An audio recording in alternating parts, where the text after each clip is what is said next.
of its, wiped it down of any fingerprints before returning it to the holster or whatever.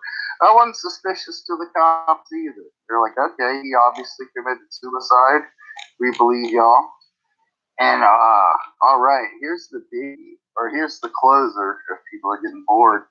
In December of 1969, Let It Bleed by the Rolling Stones, great album, was released. And in December 6th, the Stones do their free concert at Altamont Speedway as a way of sort of like a Woodstock kind of thing. And plus free concerts were all the rage in that area of like San Francisco and places like that. And plus they had been criticized by certain members of the hippie press and stuff because tickets to go see the Stones with 3 opening acts back in 1969 was $7.50, and people considered that to be very expensive back in 1969. Yeah, that was the raise too. I guess they had normally were like $5.50 a ticket or something like that. And this extremely bad idea of the Altamont free concert was filmed by a documentary crew of the Maysles brothers with some assistants, including a very young George Lucas. So George Lucas was at this concert. I think some of his film was actually used in the documentary. That I think you can probably find it on YouTube or any other streaming place you like. It's called Gimme Shelter. It came out in 1970, and it just focuses on the Stones' 1969 tour of the U.S., but the end of the documentary is about the Altamont Speedway free concert disaster. So here was Altamont for you. The Stones were convinced by the Grateful Dead's manager, Rock Scully, that the Hells Angels would be excellent security at a concert, that they were great at keeping people from getting on stage, stealing equipment, and any of that kind of stuff. The Hells Angels. So they agreed, hey, that sounds good. We'll hire the Hells Angels. We'll pay them in 1969 dollars, $500 in beer. That was their fee for being security. Because they were bikers, dude. They didn't care about money. Bikers just trading beer, like how in jail they pay for things with cigarettes. Yeah, they would rather have the beer. I guess they all talked it over and agreed that, hey, we'll probably just spend this money on booze anyway, so why not just get paid in beer? Yeah, unfortunately, the Altamont concert was a disaster. The bands that played were Santana, Jefferson Airplane. One of their singers, Marty Ballin, actually got punched in the face by a Hells Angel. Sorry, not but the Flying Burrito Brothers, who were former members of the Byrds, and a future Eagle, Bernie Leadon, was playing with them. Crosby, Stills, Nash and Young, the Grateful Dead were supposed to play, but when they found out how shitty things were going, they kind of backed out and decided not to play. Although their crew was there recording all the performances, and they had lent a bunch of like PA equipment and stuff to all the bands because they had real nice state-of-the-art shit, especially for 1969.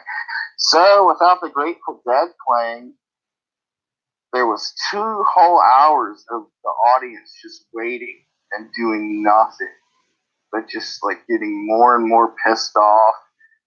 Hells Angels were fighting with people in the audience for touching their bikes and shit like that because the Stones refused to go on at daylight. They wanted to go on at dark. And without the Grateful Dead filling up time, just had like an unruly, pissed off audience waiting. So when the Stones finally came on,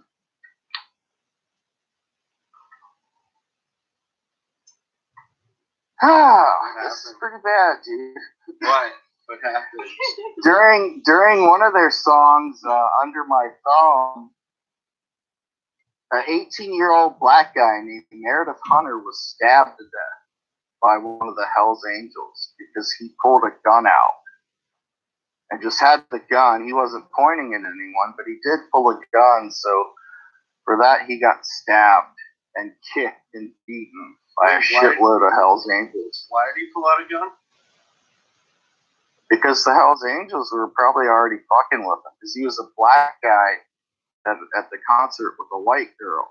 And I don't know if you realize this about the Hells Angels, but or at least back in the late 60s, it's very racist. And so, was Charles Manson a fan of them?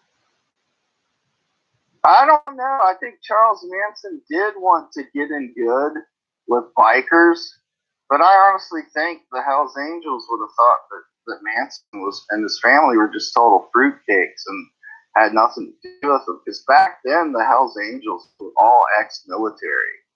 That you had to have served in the military to be a Hells Angel. They were very pro-American and very patriotic, so pretty kind of at odds with the hippie movement, you know.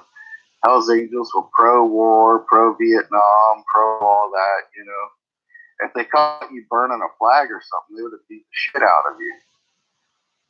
So yeah, poor Meredith Hunter was only 18 years old. He was murdered. 2 other people were killed in hit-and-run accidents on the site of the concert. And one poor guy drowned in LSD-related drowning in an irrigation canal. Whoa. So that's pretty bad, yeah. So that, Ghostbuster, was my rambling story about what was going on with the Beatles, Charles Manson, the Zodiac Killer, and the Stones from late 1968 to late 1969. And to wrap it up real quick, I've got the Beatles. They announced in early 1970 that they had broken up. The Stones had returned to touring and got even bigger in the 70s. Charles Manson got the death penalty. When the 1972 moratorium on the death penalty was passed, or whatever you call it, he had it commuted down to life in prison with the possibility of parole. And the Zodiac Killer was still allegedly, whether you believe it's him or not, writing to the newspapers and stuff like that. But a lot of people don't think it was the real Zodiac Killer. So there's a big dispute. So that was their lives. It was almost like a moment in time sort of segment. Loved it. Not 100% true crime, but more of like pop culture meets true crime. Love it, Russell. It's Russell Cook's true crime pop culture segment. Or whatever. If you have a better name for it, you can go ahead and give it a name. Who is that picture, by the way? Oh, that's Grandpa from the Texas Chainsaw Massacre movie. We should have like an outro song or something for you. Next segment, I promise. I know this was sort of a departure from my normal true crime histories, but I was been reading about this stuff again recently, and I noticed that like a lot of shit was happening around the same time. The Beatles, the Rolling Stones, the Manson family, and the Zodiac Killer. And of course, Charles Manson, you know, he thought the White Album, that the Beatles were sending messages to him via certain songs on that album. Do you think there was any truth to that? You think they were sending? Not at all, man. I think that is just complete fucking horseshit, man. Oh, and I do have, if you want to check it out for yourself next time you listen to the White Album, supposedly the songs Helter Skelter, Blackbird, Piggies, Revolution 1, Revolution 9, Don't Pass Me By, Rocky Raccoon, Sexy Sadie, I Will, and Honey Pie are the ones that Manson spoke about being what he claimed, direct communication with him because the Beatles also knew he was Jesus. You know, because he's a cult leader. You always claim that you're... So maybe I'll try that. Maybe I'll try and kill some people. You want to kill some people? Well, I mean, no.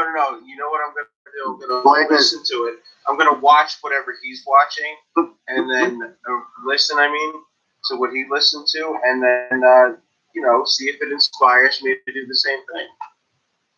I bet it won't. Yeah. Because you probably have to have a certain... Did they ever find out, like, what disorder he might have?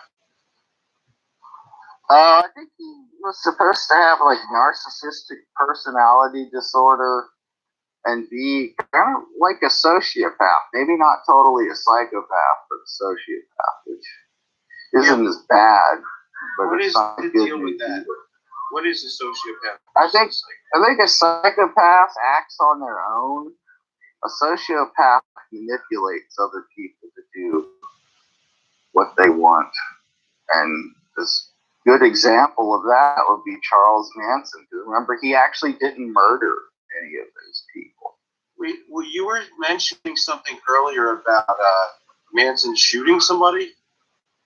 Yeah, he thought he had killed that guy, lots of papa, but he survived. Okay, so that's what I was so confused about, because it sounded like what you were saying was that Manson killed somebody, and I'd always heard that he didn't. So that was one time where he almost killed him, but officially Manson never personally killed anybody. Yeah, but that shows you right there he was willing to. He shot the dude. He thought he was dead. So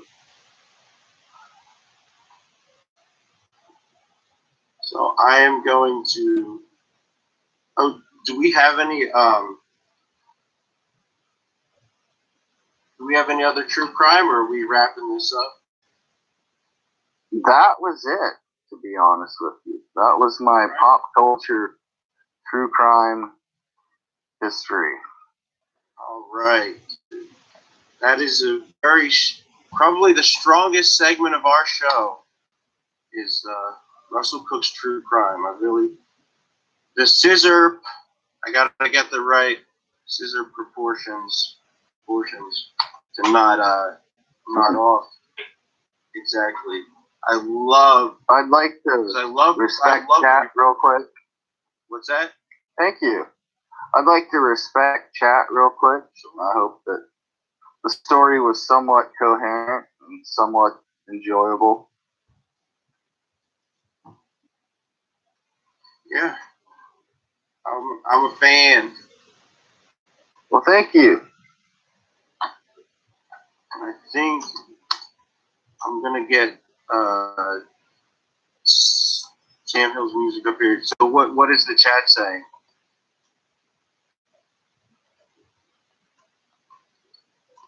I think they're saying that I have the best show ever and that I should start making money doing this. Thank you, guys. I'm the best true crime guy out there. Well, thank you. Yeah, thank you. I mean, I might be biased, but I definitely think I feel like when I'm listening, it's like I'm listening to a show that I'm technically a part of it, but when you're doing it, it's like I'm watching the Russell show. So yeah, yeah. You know what my secret is?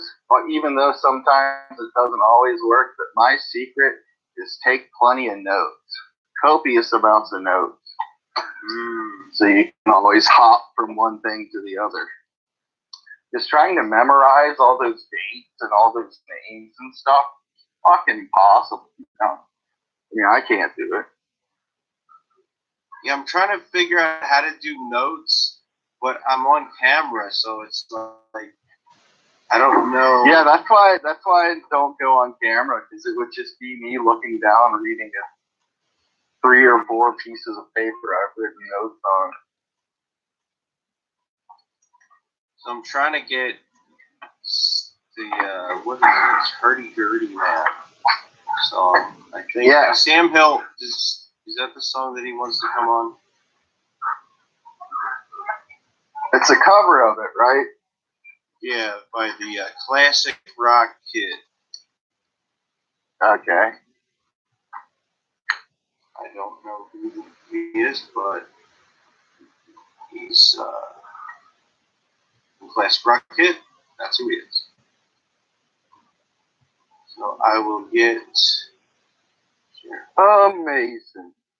Amazing. Sam Hill. Did you see? Smoke on it. Did you see when he had what's his name on? He had, what the fuck is his name? Oh, Destiny back on his show. Yeah, he wouldn't even call him Destiny, right? He wouldn't use that name. Don't remember. Did you see his first call? Or not call, appearance? Did you see any of his appearances? I saw the one where Destiny was on a panel of other people with Jesse Lee. Oh. Is that the one? Yeah, I didn't know they did a one-on-one. No, he did an in studio, like his his radio show, his live stream, and the first time Destiny was there, he kind of was like cowering a little bit, but this time when Destiny returned, he was like bossing him back and like doing JLP impressions and shit. It was pretty good. Ah, okay. So now let's see if we can play Hurdy Gurdy Man.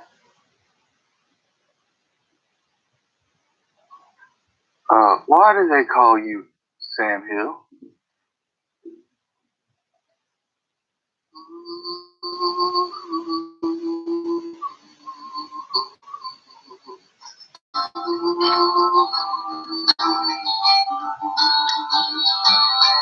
I'm like a star in my box when I opened my eyes to take a peek, to find that I was by the sea, gazing with tranquility. Twice in the hurdy-gurdy man came singing songs of love.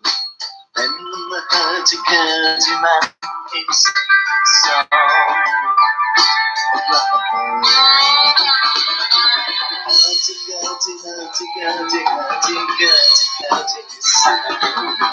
While this song plays,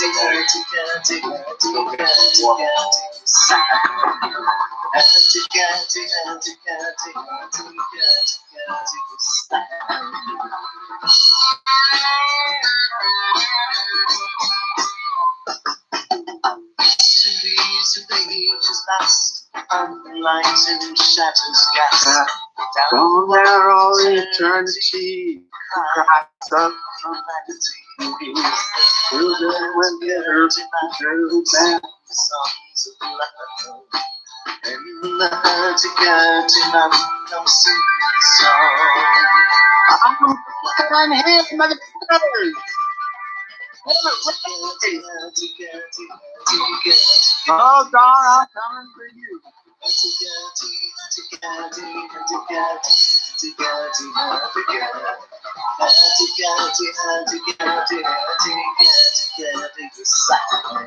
Don, say your prayers. Relatives not going to be saving you tonight.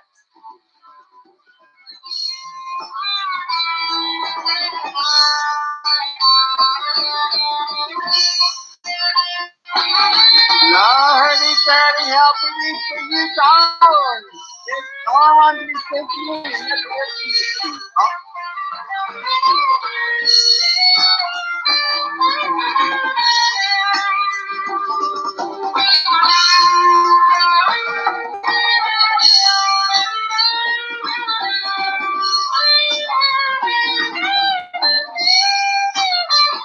No, Uncle Mike, he's gonna say that's not sorry.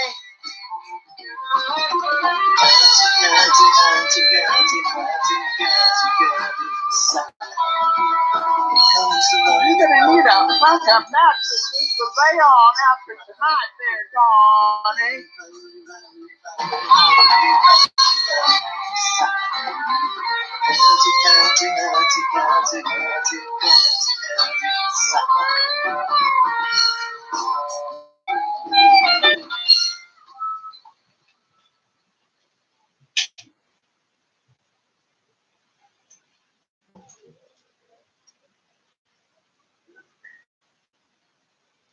Oh my, oh my, oh my, I'm here, I'm ready. Where are you at, HB? Let's talk about Grammarly. The digital writing assistant more than 20 million people use to connect their ideas to the world. Anytime you type or text, Grammarly is by your side, helping to make your writing clear, engaging, and come across the way you intend. Set your goals and get tailored suggestions based on your recipients or writing style. And if you're writing outside the classroom or office, you're covered there too. Terrible start. Write confidently, knowing that Grammarly is there to help you share your perspective. Download today at Grammarly.com.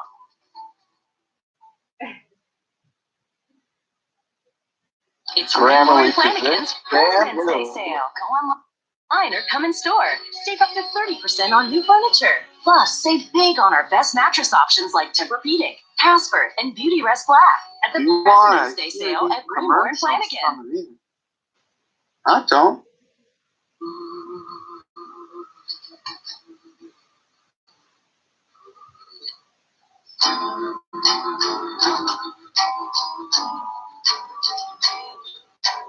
Throw like a star from my advice, my eyes to Tiffany. To find that I was by the sea, gazing with tranquility. Then when the good and I keep singing songs of love. Then when the good and I keep singing. Hey, this is the dawn of the day. Hi.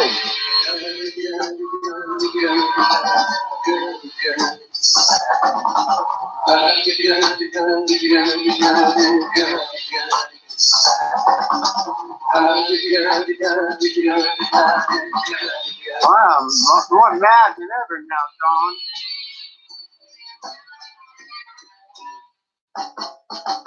Histories of ages past, a midnight and shadows cast down through all eternity. I'm gonna do that. Quick, I promise. Oh, Dawn, where are you? Man, you should be on here. Then when the hurdy-gurdy come singing song,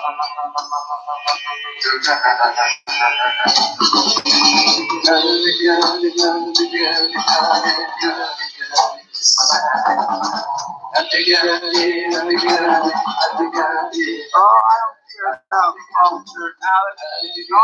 Oh, yeah, that's busy. Sorry, Dawn. Dawn going down tonight, but look at me cool. Look at me cool. Dawn and me not cool. Dawn and me not cool. Well, he's still up. Well, the three Dawn maybe and have the courage to come in here. Well, we will find really Shakespeare. Oh, my God. I'm going to talk about this. I'm going to praise Shakespeare. Oh, Don's got a real man coming on now.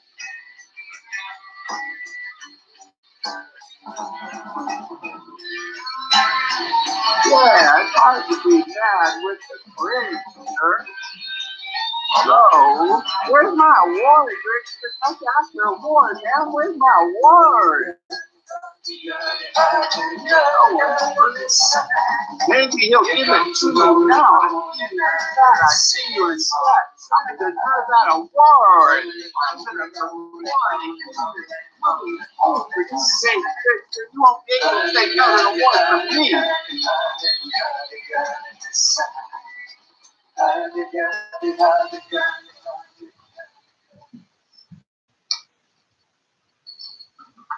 Wow, it sounded kind of lame there. Scratch that. Hello, folks. HP.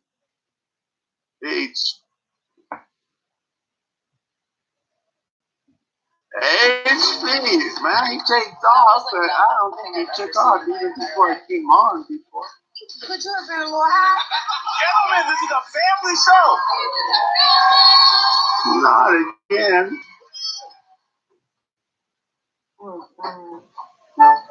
Grammarly does more than catch errors. With Grammarly, you can find really good, no, perfect words that make your writing sharp, or explicit, or excellent, or distinctive. As a matter of fact, for what it's worth, Grammarly can, yeah, that's long.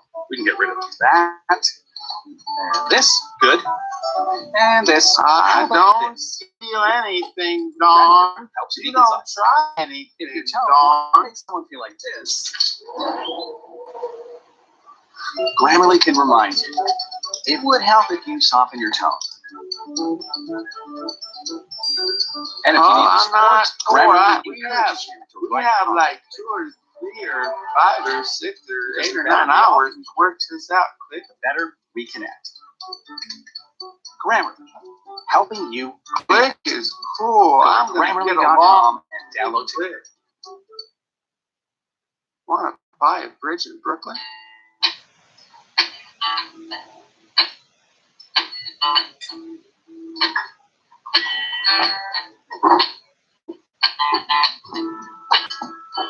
Oh man, we got Chris Stern, we got Cosmic Brother Cam, and we're gonna have this section called Slops and Heroes, and Cosmic's in the middle because I wanna see what's going on with Cosmic and one of my favorite ladies, Jamie from Making Lemonade.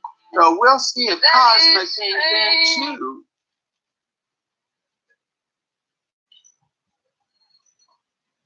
All right. This is a Donovan song too. Hey man, you're here. You already took off ones, coming attractions. That's cool.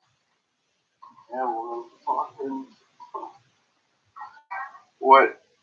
What's up, man? What happened? They were like these commercials, but it's okay, man. It's okay. How are you doing? How's Sarah? She's all right. She's doing all right. So, how about I go through the schedule and then we'll get into it. All Is right. that okay, sir? Yeah. All right, I gotta go. You gotta go. You gotta go. No, go. Don't go. Quick. Where's he going, man? This is a record for losing co-host. Quick. Click got me into this. Okay, I'll go through the schedule and I'll go through the schedule. Hey there, Donnie. Nice of you to see you in the chat. You're not there. No, Wendy retard. He is snorting crushed up cough drops. No comment. Alexander Octopus Cortez, #1 Bleachy, says Orange Sam. All right, Sammy. Yeah, Cosmic. I don't know what's going on with you, man. I thought you were like grooving with my favorite lady there, Jamie. All right, Sammy. Russell Cook. I don't know where he went. HB, man. Russell Cook says, I hope my true crime story didn't blow his mind. It's your fault then, RC.